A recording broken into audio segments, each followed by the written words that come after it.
Moray Rabotai, Moray Rabbi de Rosh Yeshiva d'Aix-les-Bains, monsieur le grand rabbin, ainsi que tous les rabbinim ici présents. En fait, il faut bien préciser que nous sommes très loin pour prétendre qu'on est à la hauteur de ceux qui peuvent faire des expédients sur Maran Rosh Yeshiva, Rabbi Aaron Yehuda Leib Steinman. En réalité, vous allez voir à travers ce que je vais tout à l'heure dire qu'on n'a aucune proximité, aucune idée de la dimension gigantesque de Kedusha, de Tahara, de Idiat Torah, de Amal Torah, de la Shkida dans la Torah. On n'a absolument aucune idée. Même si on veut représenter les choses, c'est très difficile d'imaginer que dans notre génération, il y a eu une telle personnalité, une telle neshama, quelque chose d'absolument époustouflant. Il faut savoir à la bataille que, déjà quand il avait l'âge de 25 ans, 25-26 ans, comme tout le monde sait, il a passé un séjour de quelques années en Suisse. C'était au lendemain de la Shoah. Et il y a eu le passage en Suisse de Admoun Misak Rabbi Yoel Teitelbaum, qui était un Gaon, Tzaddik Yesod Olam, Yadoua Ufursam. Quand il est venu en Suisse, tous les Juifs se sont réunis pour aller solliciter la bracha et le conseil et le idoud de Admoun Misak Mar. Bien sûr, il les a reçus, il a prodigué toutes sortes de brachot et de conseils à tous ceux qui sont venus le voir. Et puis, dans cet entretien qu'il avait avec les uns et les autres, il leur a posé une fois la question, mais à qui vous vous adressez en général quand vous avez des problèmes? À qui vous sollicitez? On lui a dit, Rabbi Aaron Yehuda Leib Steinman. Je vous dis qu'il avait l'âge entre 25-27 ans. Il a dit, c'est vrai, j'ai entendu plusieurs fois ce nom-là. J'aurais voulu le voir.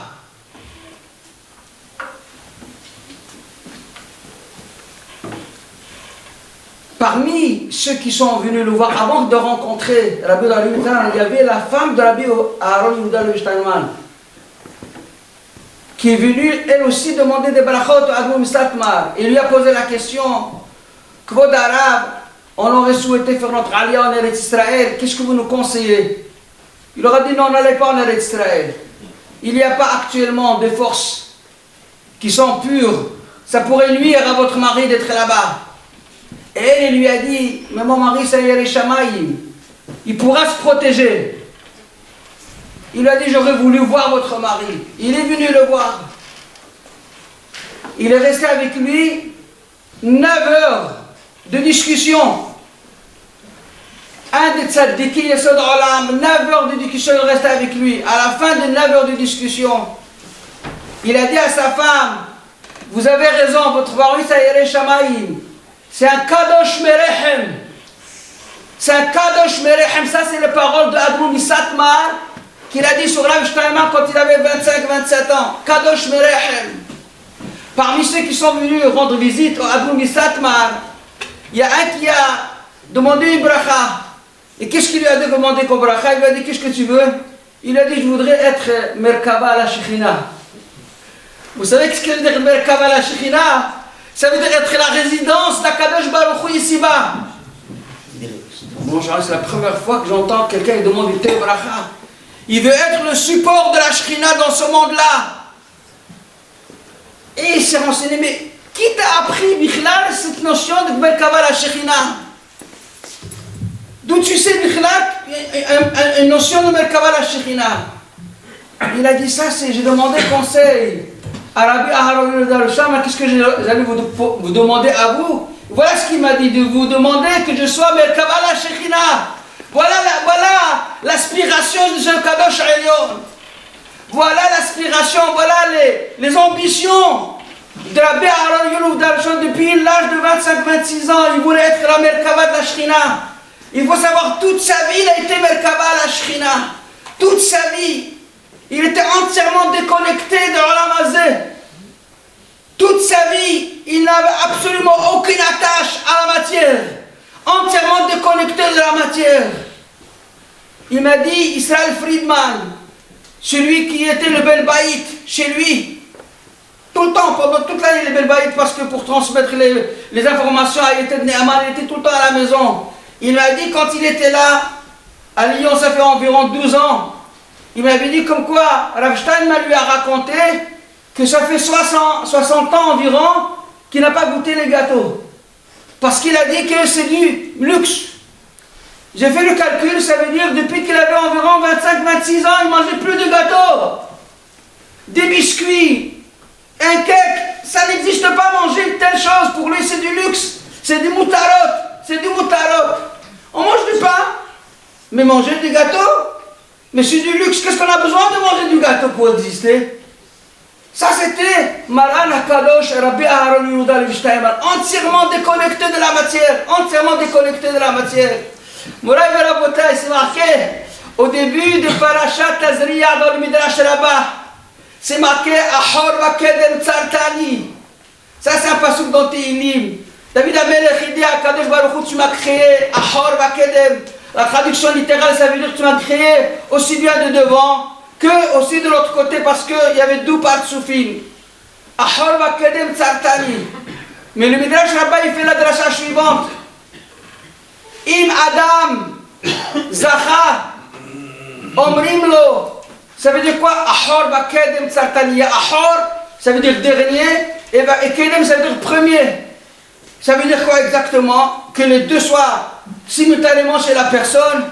Et le Midrash Rabbah, il explique, il dit Im Adam Zacha, si un homme il a eu le mérite qu'il fallait dans ce olam là, s'il a réussi sa mission dans ce olam hazeh, Omrimlo, Atak Adam Ta'ale Ma'aseh Bereshit. Toi tu étais le premier à écrire dans ce monde là. Vim Adam Lo Zacha, et si l'homme n'a pas eu de mérite, Omrimlo, il touche Kadamcha, Shilshul Kadamcha. On lui dit, mais toi tu as été créé le dernier. Un petit insecte, il a été créé avant toi. Si un homme il a eu des zroutim et qu'il a réussi sa raison d'être dans son olam, on lui dit, tu as été le premier à être créé. Atak Adam Ta'ale Ma'aseh Bereshit. Tu as été créé le premier avant toute la création universelle. Et si c'est le contraire, eh bien on lui dit, un insecte il a été créé avant toi. Rabotai, c'est quoi exactement ce midrash-là? Mais on sait très bien qu'Adam Arishon a été créé au Machichi le dernier jour. Après la création de toutes les créatures du monde. Après la création du soleil et de la lune et des animaux et des végétations et de la terre. Il a été créé en dernier. C'est la réalité des événements. Comment on peut dire Atak Adam Ta'ale Ma'aseh Bereshit? Toi tu as été créé le premier. Rabotai, l'explication est la suivante. Il faut savoir que l'homme il est composé de deux composants. Il y a la Neshama Akdosha en nous. Il y a aussi le gouffre, le homer, la matière, la chair et le sang. La chair et le sang, on sait que ça provient de la terre. Ça vient de la terre. La Neshama elle est c'est une étincelle, c'est Helek Elokam Ma'al. Déjà avant la création du monde, la Neshama existait. Helek Elokam Ma'al. Nous avons deux composants en nous. Lorsqu'on arrive à faire régner le Ruach sur le Geshem, quand on arrive à faire régner l'esprit sur la matière, même la matière elle-même elle se sacralise. Même la matière elle-même, elle devient Ruhanit. Elle-même, elle devient imprégnée de l'espèce de la Neshama. Elle-même, même la matière aussi. Et c'est le contraire. C'est la Neshama qui se matérialise, qui devient grossière. Rabotai, on dit Adam Zacha, s'il a eu le zrout, ça veut dire qu'il a fait régner le Ruach sur le gouffre. S'il a fait en sorte d'être machlit, la Neshama sur le gouffre, eh bien le gouffre lui-même, il devient un morceau de la Neshama. Donc du coup, Atak Adam Ta'ale Ma'aseh Bereshit, bien sûr, tu as été créé le premier. La Neshama a été créée le premier. Et si c'est le contraire, eh bien, il touche Kadamcha. מרן הרב שטיינמן, זכר צדיק קדוש לברכה, אתה קדמת למעשה בראשית. ממש on voit comment il a gouverné sur son bouffe, comment il a gouverné sur sa matière, quelque chose d'absolument époustouflant, extraordinaire, quelque chose qu'on ne peut même pas imaginer. J'ai vu rien dernièrement, j'ai lu, on devait lui faire une intervention chirurgicale. Quand le médecin il s'est approché de lui, Rav Steinman, Bitmimout, il lui a dit, vous savez, monsieur le médecin, si vous voulez, si vous êtes d'accord, faites sans anesthésie. Et si vous voyez que je ne supporte pas, alors faites une anesthésie locale. Essayez, il lui a dit, essayez de faire sans anesthésie.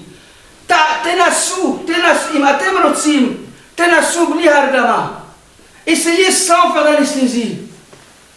Le médecin il entend ça, qu'est-ce qu'il me raconte celui-là? Il lui a dit, mais essayez. Essayez, je ne vous ai pas interdit, essayez. Si vous voyez que je ne supporte pas, alors vous mettez l'anesthésie locale. La beauté, elle a fait l'intervention chirurgicale du A à Z depuis le début. Alors je t'avais pas bronché. Cloum, rien du tout, c'est un homme ça. Est-ce que c'est un homme ça? Est-ce que c'est un homme? On prend une aiguille, on vous enfonce dans le corps, vous allez rester insensible. C'est Nora Ayom, il a c'était Moshel sur son gouffre. Il était Moshel sur sa matière. Il était mamash, un roi sur sa matière. Son gouffre, elle a été mit'a'el ou mit'kadesh, d'une façon absolument qui est indescriptible. On n'a pas de moussag, on n'a pas de toute de notion. Lorsqu'il a voyagé, ces fameux voyages, où il a parcouru les 4 continents du monde, avec Shimon Gilik, le grand milliardaire américain, son avion personnel. Il avait déjà plus de 90 ans. Quand il était ici à Lyon, il avait 92 ans quand il était à Lyon. Ça fait 11 ans qu'il est venu. Il est invité à 104 ans. Faites le calcul, il avait 91-92 ans. Un homme de 91-92 ans. Qu'est-ce qu'il est capable de faire un homme de 91-92 ans? Il a voyagé partout. Il y avait le pilote de l'avion, qui n'était pas quelqu'un vraiment proche de la Torah et des mitzvot. Mais ceux qui voyageaient savaient qu'il y avait ici un homme kadosh avec eux. Et ils ont demandé à ce pilote, demande-lui une bracha, profite qu'il est là, vas-y lui demander une bracha. Il a dit non, laissez-moi tranquille, moi je ne sais pas moi, je n'ai pas l'habitude, moi, laissez-moi tranquille, je suis votre pilote, shalom. À un moment donné, il a donc voyagé avec lui. Un jour, le lendemain, c'était vers la fin du parcours. C'est lui le premier qui vient. Il s'agenouille devant Rav Steinman et demande une bracha. Et tous ceux qui étaient autour ne comprenaient pas. On t'a demandé déjà depuis quelques jours de t'approcher de lui. Aujourd'hui, tu n'as pas voulu. Qu'est-ce qui arrive aujourd'hui? Pourquoi tu veux? Il leur a dit, écoutez, c'est vrai que moi je ne suis pas un grand dans le Torah ou mitzvot, je suis vraiment loin de ça. C'est moi qui ai piloté pendant des jours et des jours. C'est moi qui ai piloté. Et c'est moi qui vois ce qui se passe dans la cabine. Chaque fois que je pilotais, je regardais dans ma télévision ce qui se passe. Et je voyais quand c'était la nuit, tout le monde dormait. Il y avait un homme qui était réveillé. Un homme qui était réveillé. C'est le vieillard, le plus grand vieillard parmi nous qui était réveillé. Il ne s'arrêtait pas d'étudier. Je dis, celui-là, c'est pas un homme, celui-là. C'est pas un homme. C'est pas un homme, c'est pas un Bassal Vadam. Je voyais ça, de temps en temps, je regardais de nouveau pour voir s'il somnolait ou alors. Il est toujours réveillé, en train d'étudier toute la journée. Comment c'est possible? Un vieillard de 91 ans. Je dis, ça, c'est certainement pas un homme, c'est un malach. Je veux qu'il me fasse une bracha. Rabotai, on n'a absolument aucune idée de la perte que notre génération elle a subie. Et on n'a aucune idée de la richesse dont Akash nous a gratifié pendant les 104 ans de son existence. Il est rapporté, Rabotai, il est rapporté dans ma Sechet Sanhedrin. Yud Aleph Amud Aleph. Tanu Rabbanan. Les Hachamim nous ont enseigné Mishemetu, Hanevi'im, Aharonim, Haggi, Zecharia, Malachi, Nistalkar ou HaKodesh Israël. Depuis que les derniers prophètes sont décédés, Haggi, Zecharia et Malachi, il n'y avait plus de prophétie au sein du clan d'Israël. Même s'il n'y avait pas de prophète, mais de temps en temps, il y avait des déclarations d'une voix du ciel qui leur disait des messages. Les hommes n'étaient plus capables d'être réceptifs de la nevoua.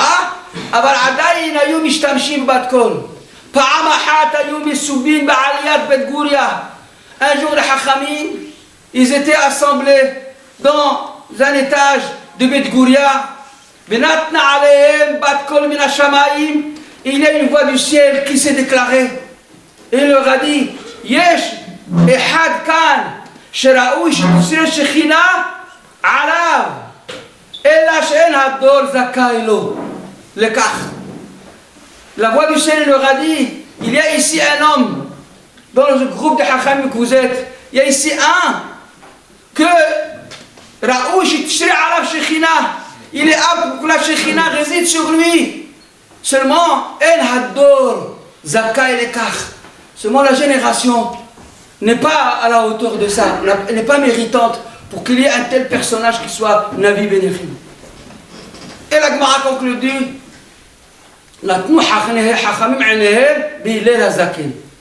ils ont dit certainement il s'agit de Hillel Azaken. Et quand Hillel Azaken est décédé, ils ont dit sur lui, dommage sur ce Hassid là qui est parti. Dommage sur ce Anav là qui nous a quittés. Voilà les éloges qu'ils ont dit sur Hillel Azaken, qui était là, oh, j'ai tiché les Arav Shechina. Et la Gemara continue encore, dit par Amahat Ayum Subin be Ali Abiyavne. Et de nouveau la voix du ciel, elle s'est déclarée, il leur a dit, Yeshkan Ehad, Sheraou, j'ai tiché les Arav Shechina. Et là, She'en Adora Zakai Lekach, Natnu Hacham Enehem, Bishmoel Akatan.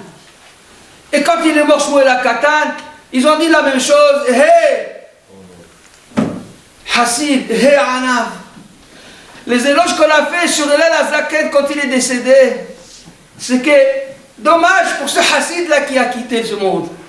Dommage pour le Anav qui a quitté ce monde.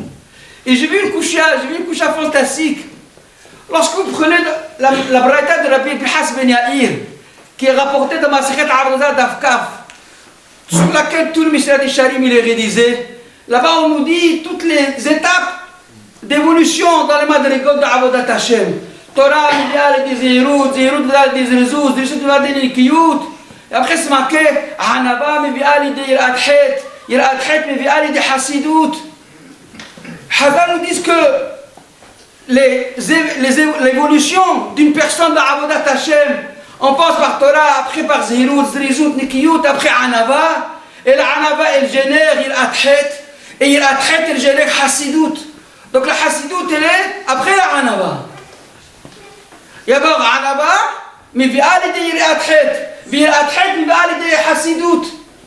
La Hasidut elle est après la Hanaba. Pourquoi alors dans les Spédim sur Hillel Azaken ils ont dit He Hasid, He Anav. On a d'abord commencé par la Hasidut avant la Hanaba, mais non, c'est la Hanaba qui est avant la Hasidut. Dès que j'ai vu cette couche là, tout de suite je me suis rappelé ce que Hazal dit à propos d'Abraham Avinu, qu'Akadrou lui a dit quand il a fait la Akedah, Ata yadarti ki yere Elokim Ata. Maintenant je sais que tu es quelqu'un qui craint Kadosh Baruch Hu. Et tout le monde pose la question, mais Abraham Avinu, il n'avait pas seulement la madriga du Lat Hashem. Abraham Avinu il avait atteint la madriga qui est beaucoup plus grande que ça de Ahavat Hashem. Parce que c'est marqué Abraham Ohavi, Vayahamosh Thamolo Mikash Ahavam Kalket Ashura. Abraham Avinu il avait atteint une madriga beaucoup plus grande que l'Elat Hashem. Comment ça se fait que Akadosh Baruch Hu le qualifie juste comme Ata Yadati? Maintenant je sais qu'il y a Elokim Ata. Mais c'est beaucoup plus que ça. Il a déjà pas. L'Elat Hashem c'est une madriga qui est moindre par rapport à Ahavat Hashem.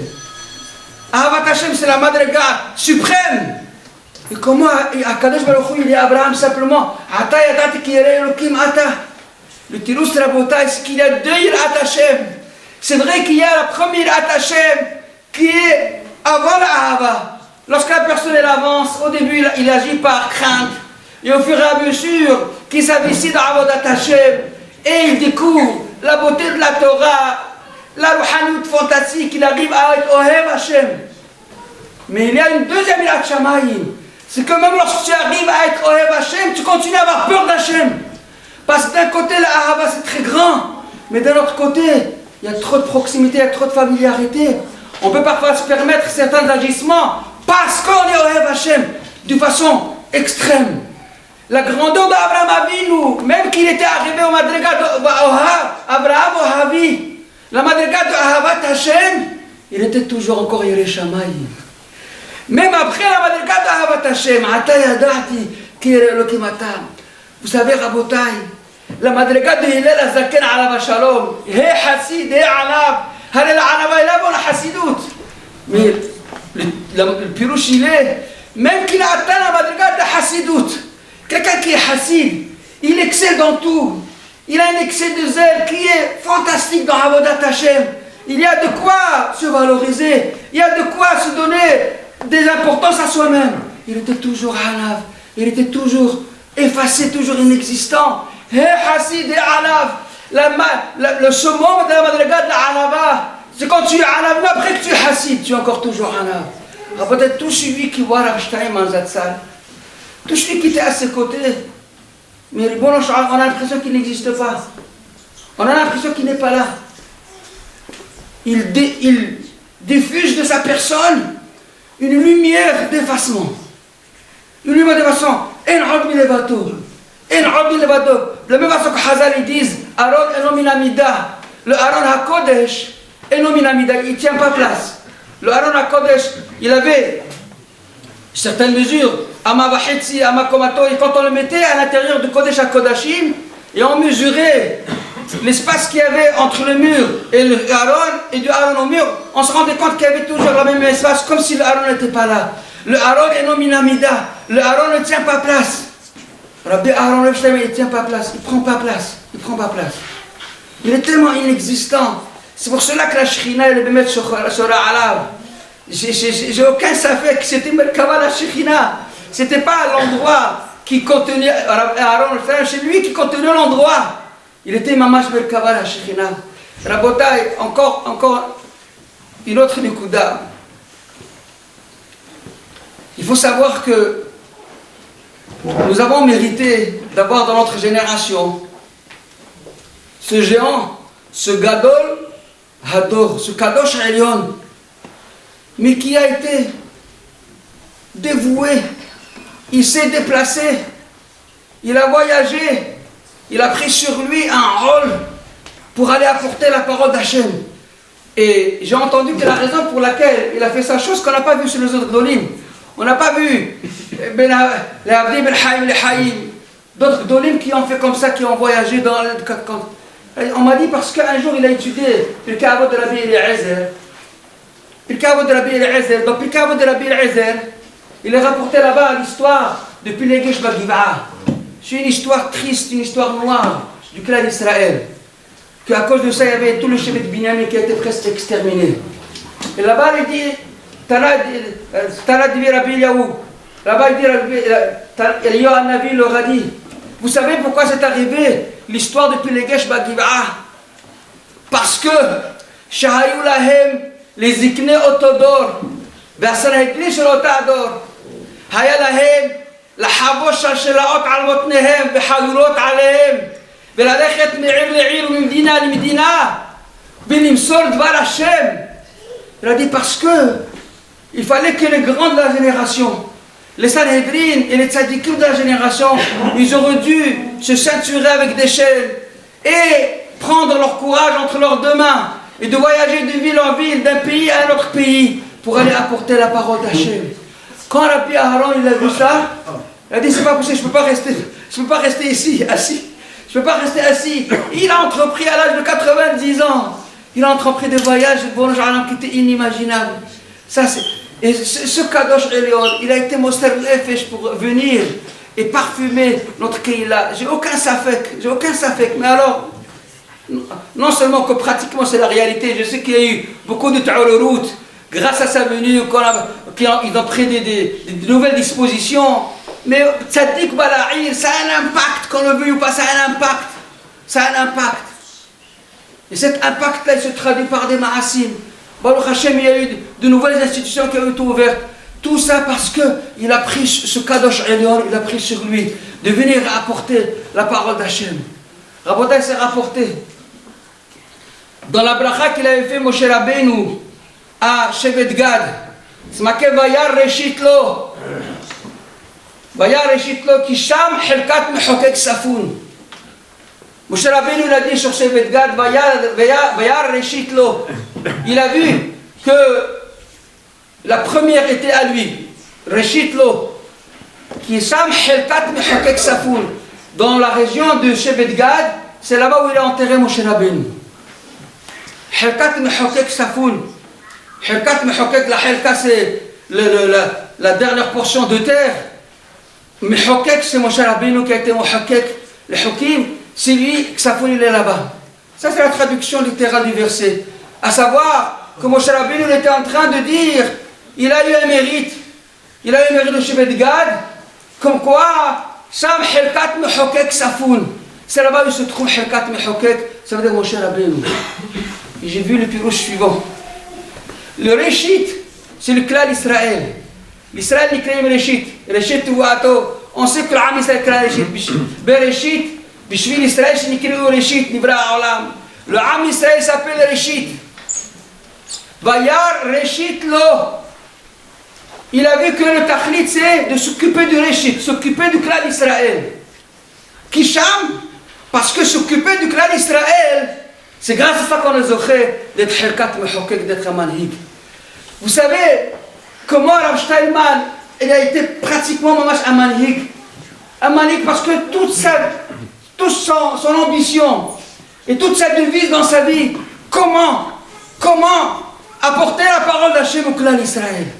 Comment s'occuper des autres. Il faut savoir la bataille qu'il a été parmi ceux qui ont été dévoué pratiquement pour ramasser de l'argent pour les colonies en Israël. Il a des choses inimaginables. Il a fait des téléphones, il a voyagé pour être megaïs que ça filme pour les colonies du clan d'Israël. On m'a raconté quelque chose de terrible. Il y a ce qu'on appelle Star Issachar Zvouloun. Vous savez que lorsque un avrech il étudie, quelqu'un veut l'aider, il peut faire une association. Shtar Zvouloun, c'est un shtar qui est Haïm Kayam, Mamaj dans la Hachem Mishpat de Ramen, amène le Nosah. Un homme il veut s'associer avec un avrech, toi tu étudies et moi je te finance, je te donne de quoi subvenir à tes besoins et on se partage le mérite de l'étude de la Torah dans Alam HaEmet. C'est un shtar Issachar Zvouloun. Rav Steinman, il a des dizaines de shtar Zvouloun, des dizaines de shtar Zvouloun et il faisait des shtar Zvouloun de 10 minutes. Il va là, je m'associe avec toi pour 10 minutes de limoud. Avec des richards. Pour qu'ils puissent contribuer à l'étude de la Torah. Il vendait de sa rouhaniyut, il vendait pour qu'on puisse être mahzik le alam Torah. Ça c'était Maran Harav Steinman. Un homme qui était totalement déconnecté de la matière. Un homme qui était totalement investi, baigné dans le mood de la Torah, bli heref, bli sof. Vous regardez ces sfarim, Ayelet HaShahar, combien de Iyun, combien de sur tout le chasse entier, Kimat sur tout le chasse entier. Zvahim, Nahot, Anadim, Babakama, Babatara, Bametsi'a, Kiddushin, Gitiv, tous les masertot. Et avec Amal Torah Blissof, et Kol Ha'olam Kullo, Nizon, je suis le Hanina Beni, le Hanina Beni d'ailleurs, Bekaf Shel Harubin, mais Erev Shabbat, l'Erev Shabbat. Il y avait une batte qui sortait comme ça, la Gemara dit de Masechet Ta'anit, que tout le monde, il se nourrit par le mérite de Hanina, mon fils. Il y avait un tzaddik, Rabbi Hanina. Et ce tzaddik-là, il était ani. Il vivait avec Kaf Shel Harubin. Il mangeait à Kaf Shel Harubin de Erev Shabbat à Erev Shabbat. C'est comme si vous disiez un demi-kilo de karoub de Erev Shabbat à Erev Shabbat. Et là-bas, quand il disait Kol Ha'olam Kullo, le monde entier se nourrit. Bizchut Hanina Beni. Par le mérite de mon fils Hanina. Et Hanina Beni, qu'est-ce qu'il mange? Kaf Shel Harubin. Mais Erev Shabbat, l'Erev Shabbat. Kol Ha'olam Kullo Nizon, בשביל רבי אהרון, יהודה לב שטיינמן בני, ורבי אהרון יהודה לב שטיינמן דיו, בקו של חרובים מערב שבת לערב שבת. Moi j'ai rien du tout, clou. Tout le monde entier, il était sur lui. C'était sa grandeur extraordinaire dans son dévouement pour les autres, pour apporter la parole d'Hachem. Bemamadim Atsumi, Bemamadim qui était absolument extraordinaire. Comment il était Awed al-Atzmo, je vais vous dire juste quelques exemples. Haïmetou qui a beaucoup de choses à dire. On n'a pas le droit de diminuer dans ce qu'on doit dire pour un Kadosh Ayon comme Marana Rav Steinman.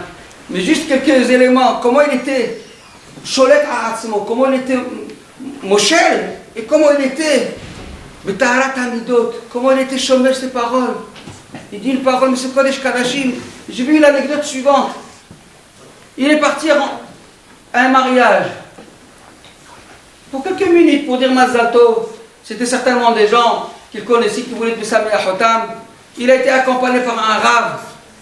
Il est parti, il a vu les Mchoutanim, Hatan et Kala, il leur a dit Mazal Tov, après il est resté un petit moment, et puis il a dit au rave qui l'a accompagné, quelle heure il est, dites-moi quelle heure il est. Il lui a dit, il est minuit moins 10. Il est minuit moins 10. Rav Steinman lui a dit, bon, on va rester jusqu'à minuit, et après on part. On reste encore 10 minutes. Très bien. Quelques minutes après, il est revenu, le Rav, il lui a dit que votre rechercheur, je me suis trompé, c'était pas minuit moins 10, c'était 11h moins 10. Donc je me suis trompé, je vous ai dit minuit moins 10, c'était pas... Alors Steinman a réfléchi, mais moi je t'ai dit qu'on reste jusqu'à minuit. אני אמרתי לך שנשאר עד minuit. נכון שאתה טעית, אבל אני הוצאתי מהפה שלי jusqu'à minuit. J'ai fait sortir de ma bouche jusqu'à minuit. J'ai fait sortir de ma bouche jusqu'à minuit. Il fallait qu'il respecte ce qu'il a fait sortir de sa bouche. Il a pris une Gemara, il s'est mis dans un coin, il a étudié pendant 1 heure. À minuit, au clock, il est parti. Alors, est-ce que vous avez une idée un petit peu de ce que ça veut dire la avoda? Une avoda sur soi, une avoda, mais alors, d'une façon, mais alors, puissante, qu'on gouverne sur la parole, on gouverne sur la mahashala, on gouverne sur la matière. Et le tout en étant entièrement plongé dans Amal Torah et l'Imoud Torah. Ça c'était Maran Hakadosh Rabbi Dali Steinman. Et j'ai fini avec une chose. Ça rapporté dans Pirkei Avot. Ha'olam hazeh doboni firoz de bifnei ha'olam haba. Tout le monde connaît ce ma'amar de Hazal. Ha'olam hazeh, ce monde-là il est considéré comme le hall par rapport à ha'olam haba. Lorsque vous allez rentrer dans un château, avant d'arriver dans les grandes salles du château, il y a d'abord un couloir, il y a d'abord un hall. Et bien ce Olam Hazeh, il est considéré comme le hall par rapport au Olam Haba. Hatken atzmecha baprosdor, kede shitikanes la traklim. Arrange-toi, prépare-toi bien, tant que tu es encore dans le hall, avant de rentrer à l'intérieur du palais, à l'intérieur du château. Si Hazal, ils ont comparé le Olam Hazeh comme étant le hall de Olam Haba. Ça veut dire quelque part, il fait partie de Olam Haba. Parce qu'on n'a jamais vu un hall tout seul. Ça n'existe pas des promoteurs qui fabriquent des halls. Un hall, il fait partie de la maison. C'est vrai, c'est une partie qui est subalterne, c'est la moins importante, mais en tout cas, il fait partie de la maison. Il y a toute la maison, tout le château, il y a des pièces, des salles, il y a aussi le hall. Si Hazal ils disent que le Olam Hazeh, il est considéré comme le hall de Olam Haba, et bien d'un façon qu'un hall, il fait partie du palais, le Olam Hazeh fait partie de Olam Haba. Et ça c'est Pélé. Quel rapport il a entre Olam Hazeh et Olam Haba? Quel rapport il a? Comment on peut dire que l'Olam Hazeh c'est une partie de Olam Haba? Le Olam Haba c'est un monde sophistiqué, Zach Vetaor, il n'y a que de la Kedusha, la Kadosh Baruch Hu. Le Olam Hazeh c'est la Humriyut, c'est la matérialité, c'est la grossièreté de la matière. Comment on peut dire que le Olam Hazeh il est une partie de Olam Haba? Comment c'est possible? Rabotai, il a dit sur Sayufa, Maran Arav Shach, il avait dit que si quelqu'un il veut savoir s'il va un jour être dans l'Olam Haba, il faut que déjà dans ce Olam Hazeh il soit dans l'Olam Haba. Si dans Olam Hazeh il est dans l'Olam Haba, alors ça veut dire qu'il est dans le bon chemin pour aller à l'intérieur de l'Olam Haba. Et oui, il est possible d'être dans Alam Hazeh, dans Alam Haba. Lorsqu'on est capable de faire régner le roi sur le Geshem, lorsqu'on est capable de maîtriser la matière, lorsqu'on est capable de vivre dans la Kedusha, dans la Tahara, lorsqu'on est capable d'être plongé dans le Mouda Torah Bitmidout, ça veut dire qu'on est dans Alam Haba tout en étant dans Alam Hazeh. C'est ça ce que ça veut dire, que le Alam Hazeh ou qui prose dans le final Alam Haba. Et c'est la démonstration fantastique de cette vérité-là, c'était Maran Harav Steinman. Il était dans l'Alam Hazeh, il n'était pas dans l'Alam Hazeh, il était dans l'Alam Haba. Il était dans l'Alam Haba qui était dans l'Alam Hazeh. Kadosh Betaor, et avec une Alaba, mais alors, qui est effrayante, un excès d'effacement et de minimisation de ça. Tout l'Inyanim de l'Alam Hazeh, tout l'Inyanim de l'Alam Hazeh, il m'a raconté Israël Friedman, toujours le journaliste en question qui était Belbaït chez lui, que lorsqu'il avait émis sa position concernant les soldats, et qu'il y avait beaucoup qui étaient opposés à sa position, ils ont écrit sur sa porte des paroles insultantes. Et quand il est venu, Israël Friedman, il a vu ça, il a commencé à effacer tout de suite. Einstein a dit non, ne efface pas. Laisse les écritures écrites. Il a éclaté en sanglots. Rav Steinman s'est mis à pleurer, il a dit mais heureusement qu'ils ont écrit ça. Au moins, ça me protège de tous les mazikim du kavod de Alam Hazeh. Ça me protège de tous ces équipes. Laisse, il s'est mis à pleurer. Mais oui, il m'a dit, bien sûr, je mérite ces insultes, je mérite ça. Il m'a dit, ça vite mal, il s'est mis à pleurer, moi aussi, je me suis mis à pleurer avec lui, tous les deux, on a pleuré ensemble. Totalement déconnecté de Alam Hazeh. Ni kavod, ni manger. Vous savez quelle était la mascotte de Rav Steinman? Ben, je vais vous dire un seul. Je l'ai appris grâce au Mashgiach d'Yeshiva d'Orchot Torah. Je vous dis qu'il a nourri des milliers d'Avrechim. Sorotskin, il réussi à avoir des millions de dollars aux États-Unis par une parole, par un téléphone de Rav Steinman. Par un téléphone de Rav Steinman. Il téléphonait, il écrivait même. Il écrit quand il y avait un Richard là-bas pour le pousser à faire des dons. Sorotsky lui offrit une montre avec la signature gravée de Rav Steinman sur la montre. Vous savez quelle était la mascotte de Rav Steinman? Le salaire de Rav Steinman, il recevait par mois, je ne sais pas d'où il le recevait, 1800 shekels. C'est une histoire de 400 combien? Une histoire de 400, 500 dollars, 500 euros. Ça c'est le salaire de Rav Steinman. Est-ce que vous avez une idée de ce que ça veut dire? Combien entièrement menoutak dans Alam Hazeh, combien totalement détaché dans Alam Hazeh. C'est 1800 shekels. T'es nafshot sera vitor la haye, t'es mouhato kavod, kakal khuruzed. Essayez de s'imprégner un petit peu de ces midotes là, kakal dans le koach aussi, de gouverner sur notre matière. D'avec Ba'avodat Hashem, d'ajouter encore plus dans l'imoud Torah le maximum. Et dans l'Avodah Ben Adam Lahaviro, il était tellement un homme de shalom, un homme de paix, un homme tellement vater, pour ne pas être poguard dans personne, qu'on puisse avoir un peu de ces midotes là, et qui prie Bashamaïm pour tout le clan Israël, pour la Kila de Lyon, qu'on puisse avancer, progresser, et qu'on Kadosh Baruch Hu Yavo Mashiach, et qu'on assiste à la Natchia Kamitim.